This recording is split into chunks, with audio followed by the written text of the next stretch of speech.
It's now time for Trivia Tracks with yours truly, Price Robertson. This edition of Trivia Tracks is brought to you by Ouachita Valley Respiratory Care, where you can breathe a little easier, and Beth Smith at Edward Jones. Edward Jones, making sense of investing, member SIPC. This legendary band leader was the younger brother of one of the foremost singing stars of the 20th century.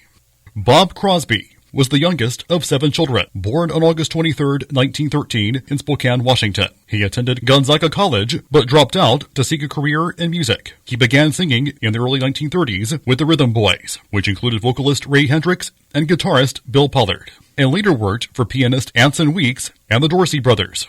He led his first band in 1935, at which time older brother Bing was making a name for himself in show business, when the former members of Ben Pollock's band elected him their titular leader. Later that year, he joined the orchestra of Frank Tennille, who recorded under the name Clark Randall. There, Crosby met Glenn Miller, whose song When Eckie Morgan Plays the Organ was an immediate hit. At the same time, Bob Crosby formed a band within a band, the Bobcats, a smaller group with 8 members that played Dixieland music, as many of the larger orchestra's members came from New Orleans. A teenage Doris Day was hired as the band's vocalist in 1940. For its theme song, the band chose George Gershwin's song, Summertime.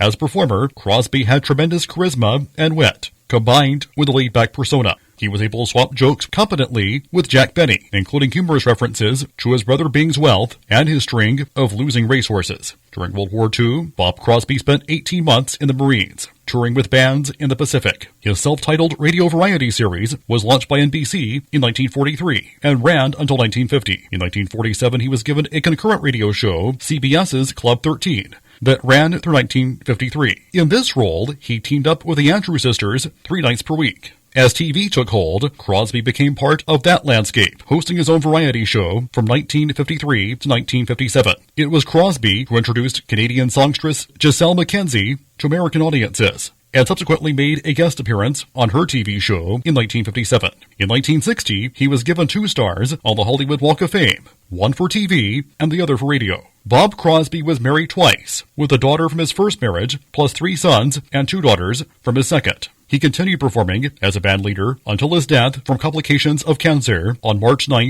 1993. He was 79 years old. Till next time, I'm Price Robertson. Amazed by today's trivia? Then join me every Monday through Friday morning for Trivia Tracks on Fox Sports Camden 97.1.